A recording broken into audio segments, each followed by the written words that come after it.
This is all theater. This is all just political theater. Political theater. Political theater. Pure political theater. Theater. Political theater. The nefarious, significant and protracted political theater for political theater's sake. I yield back. From Washington, this is Political Theater, Roll Call's review of the spectacle of politics on Capitol Hill and across the country. I'm Jason Dick.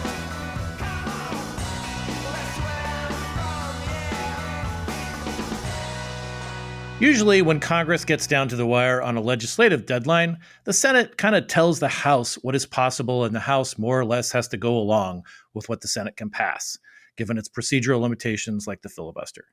But for the budget process, or what passes for the budget process these days, that can scramble things a little bit, and we're observing that firsthand. There's a closely divided GOP-majority House, and there's a closely divided GOP Senate. Asked about the extent of the House proposed cuts, though, to, say, the Medicaid health program, some senators are not all that enthusiastic. One of them, Senator Josh Hawley, even said, "Yeah, I don't love that." But here we are. In recent days, the Senate and the House have both passed versions of their own budget resolution, one of the key steps in constructing a so-called reconciliation bill that will cut spending and taxes and enact GOP legislative priorities without having to deal with that usual pesky filibuster in the Senate. But there's a long way to go until we get there, and it heads to the president's desk. So we're going to talk about what's been happening and what's going on with CQ Roll Call's illustrious budget tracker, David Lerman. David, welcome back to Political Theater. I don't know about the illustrious part, but thanks for letting me be here, Jason. This is the second big team up between the Budget Tracker podcast and Political Theater of the Year.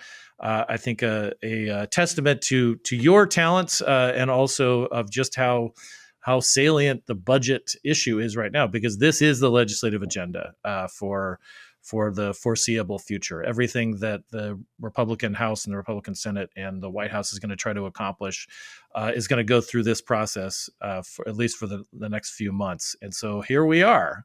Let's start with what we saw last week before we get to this week and then start predicting the future. Last week, the Senate passed their version of a budget resolution. Just a quick nutshell of what happened there and before we talk about the House.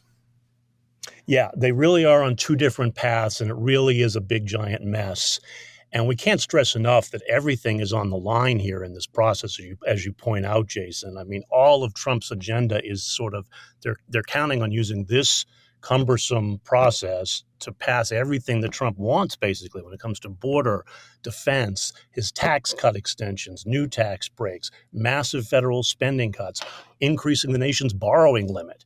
I mean, everything is wrapped up in this thing, and the House and Senate Republicans can't agree on how to do that exactly, how much should be all in one, how much should be a piecemeal approach. And so we're having all of these machinations going on back and forth. And this has been going on for months now, really, this debate, and they have yet to resolve it. The House and Senate are still on different paths.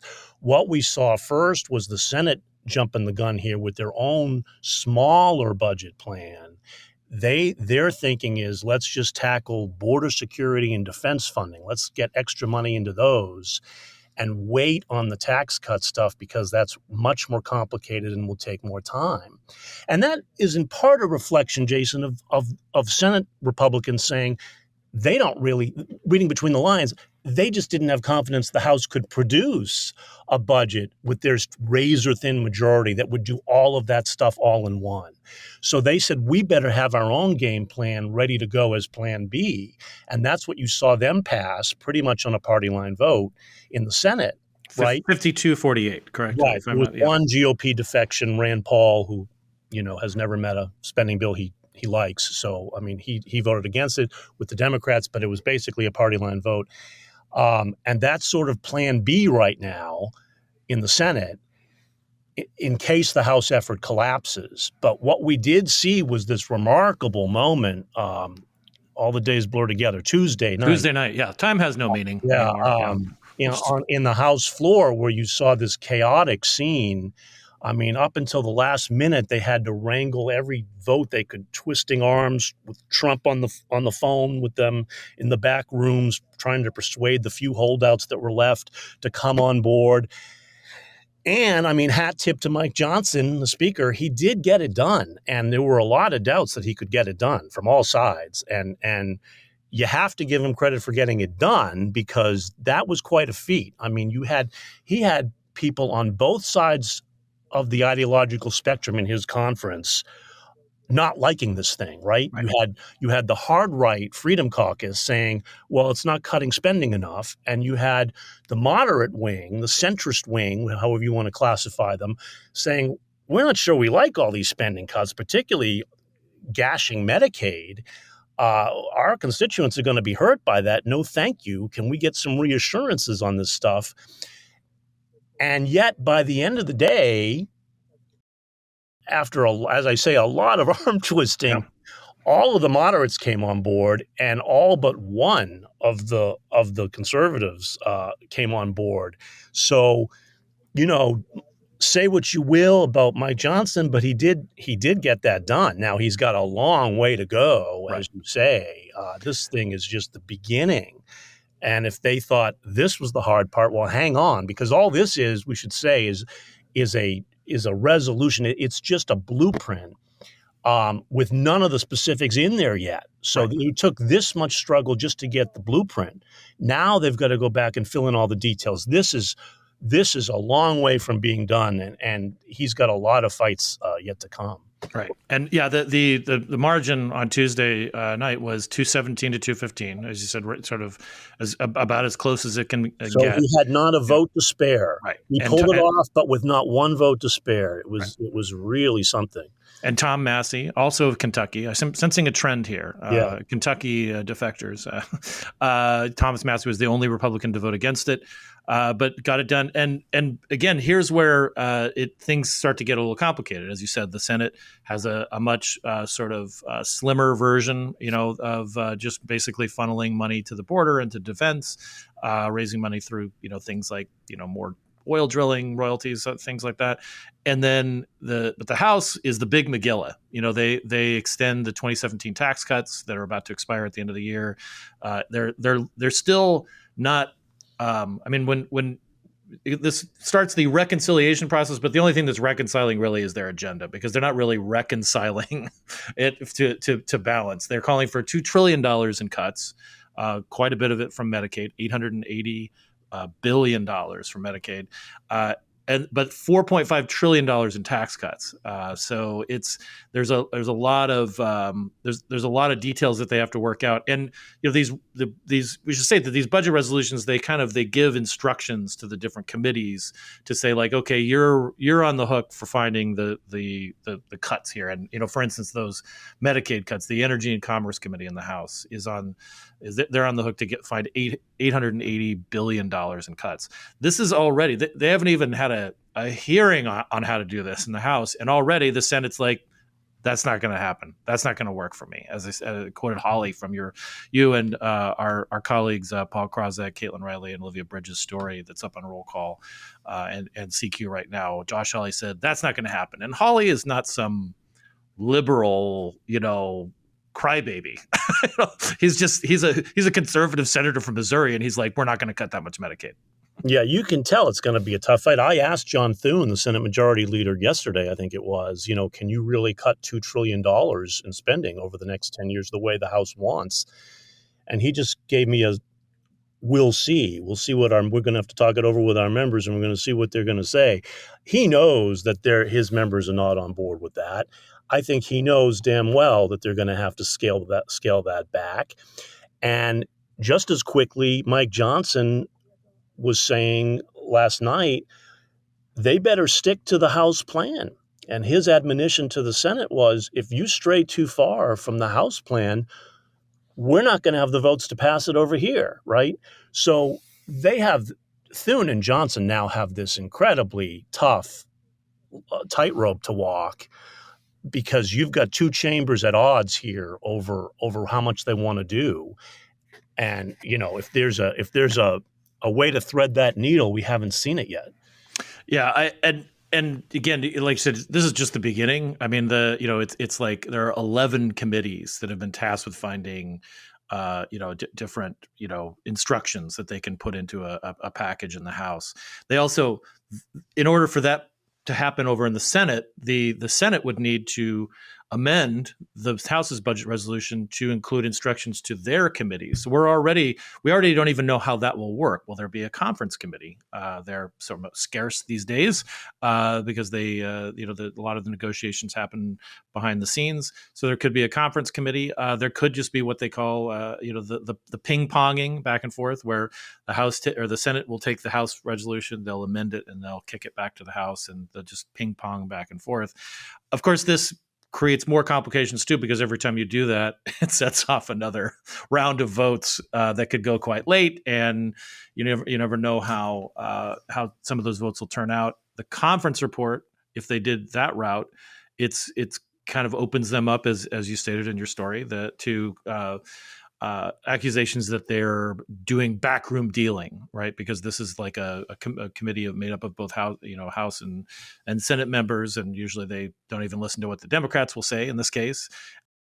And then, those conference reports are not amendable then, but it just this is just like they don't even have basic agreement on stuff like that. Yeah. No, the process is very unclear at this point, but really that's secondary to actually cutting a deal, right?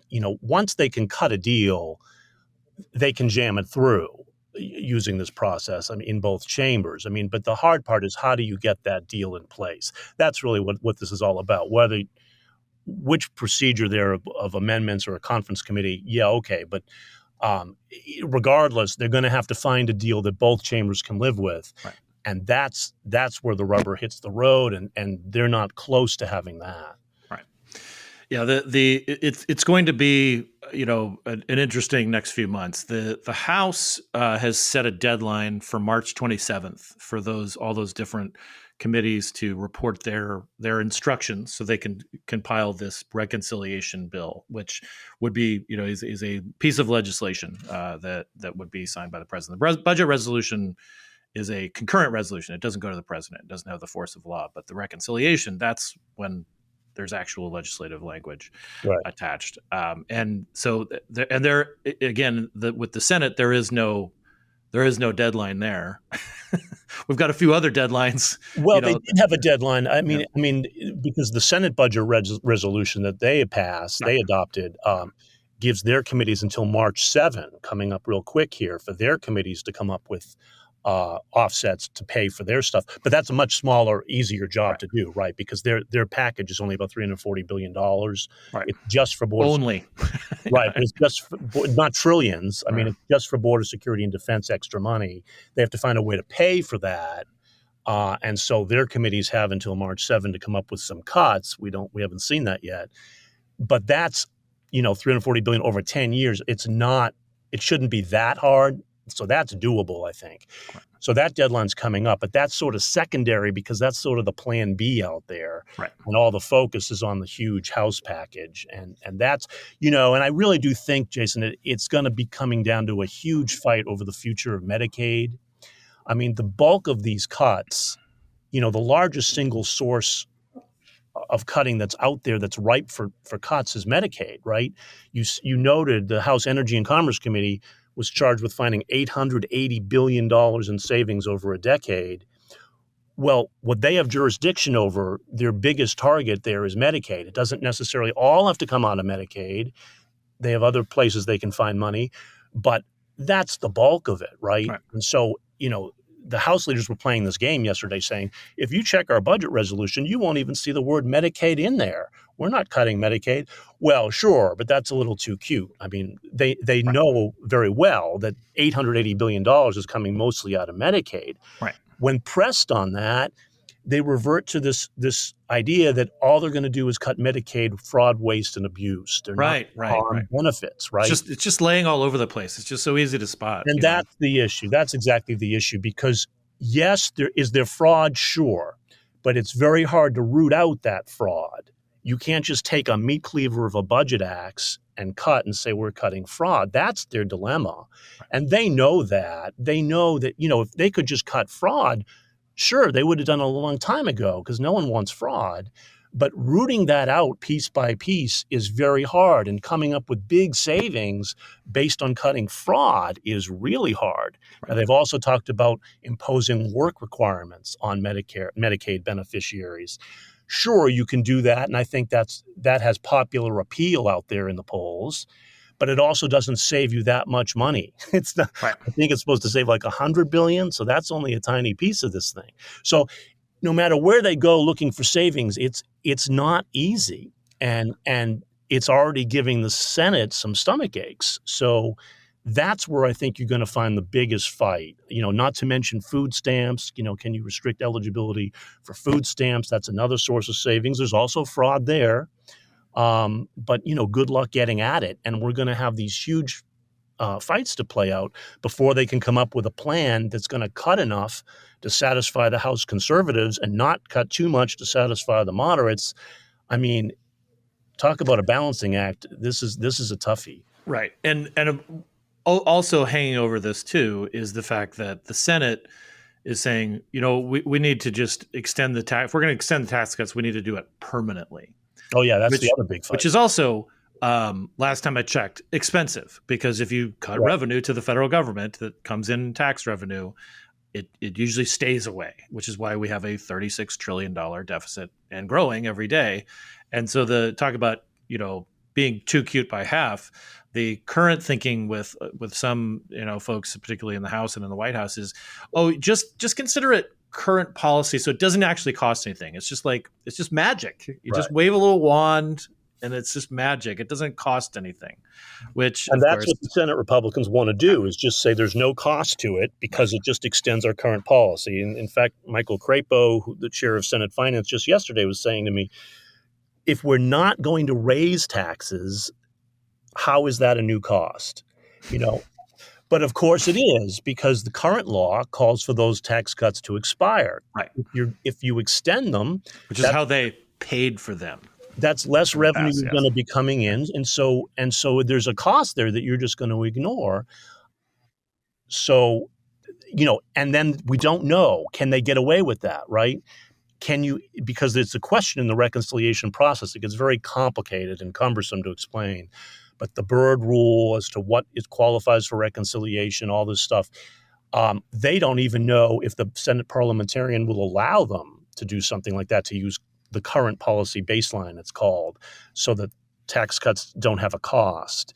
That's a big deal. If the parliamentarian rules against them and they can't do that, all of a sudden they need to find more than $4 trillion worth of savings. Or they fire the parliamentarian, install their own, or change the rules. Or there's other things out there. They can project extra rosy revenue coming in on future growth, and so they can make up some of it that way. But that's a huge fight. That's just going to be how to pay for these tax cuts.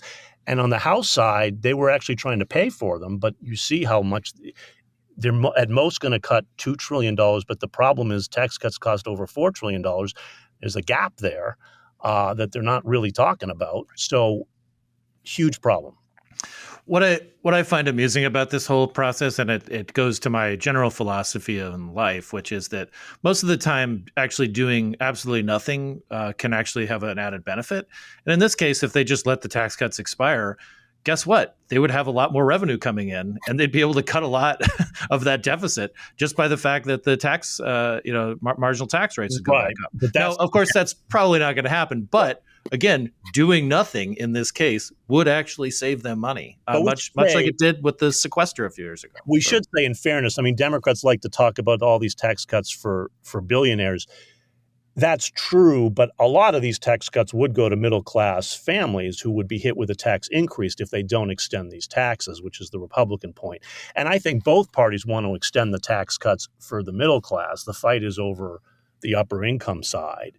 But Democrats don't even talk about that because they're just trying to cast all of the tax cuts as geared for the very wealthy. So I don't think in any case would they not extend the tax cuts. It's just a question of for how much and for how long, and can they afford to make the tax cuts permanent, or do they have to sunset them again? They're in for several more months of real battle here. No, the March 27th is the deadline. I'm sure they'll adhere to that. Yeah. Just kidding. well, David, thank you so much. I know that this is a very busy time for you, so I appreciate you explaining some of this, and we'll probably do more of these budget tracker political theater team ups because, again, this is the agenda. This is it for the foreseeable future. It all rides on this, and not to mention that March 14, you could even have a shutdown coming if they can't. Oh, let's save that for another podcast. Yes, we did. I didn't want to confuse the budget broth with the appropriation stew, so to speak. It is hard to keep track of it all, yeah. In the meantime, for this, if you'd like to stick around, Tracker, we have the words of the week.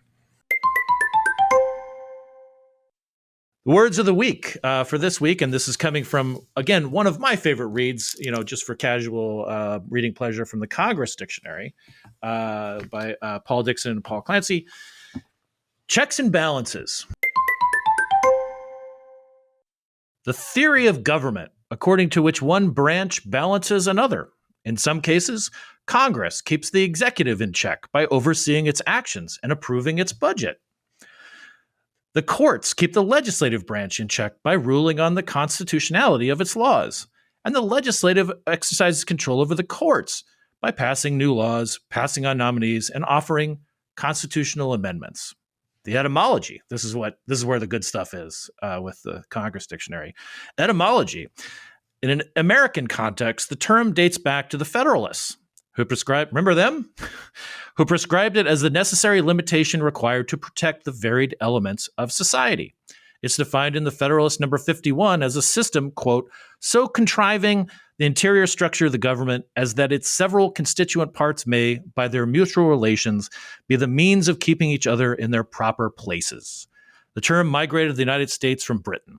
According to William Safire and Safire's Political Dictionary, it may have been the creation of 17th century philosopher James Harrington. So that's the words of the week. And we should say, though, that the checks and balances is being really put to the test right now with these huge fights that we're having over the power of the purse, right? And Trump's efforts to not spend money that Congress wants to be spent, and Republicans refusing to push back on him, and Democrats crying foul. That's going to play out in the courts. It's talk about checks and balances. This is the ball game. We're going to see how much checks and balances there are right now. One last note before we go. We a couple of weeks ago when filmmaker David Lynch died, we sort of recognized him, not so much for his contributions to the political era, but just because he was a great filmmaker. And today, earlier today, we got some sad news that Gene Hackman, the great actor, had died at age 95 in New Mexico. They're still investigating, exactly what cause of death were. It's kind of weird. But again, Gene Hackman, two-time Oscar winner for his efforts. And I would note too that Hackman also had he had a lot of roles, but one of my favorite of his political roles was from the 1997 Clint Eastwood movie Absolute Power, filmed here in Washington, where Eastwood plays a thief who witnesses a crime by the president, played by Gene Hackman. Hackman, as president, tries to pin the blame. He tries to frame Clint. It's never a good idea to try to frame Clint for a crime he didn't commit. Anyway, R.I.P. Gene Hackman. If you haven't checked out Absolute Power, it's definitely worth a view. And that'll do it for this episode of Political Theater. Thank you again to our illustrious budget tracker, David Lerman, for coming on by. Thanks, Jason.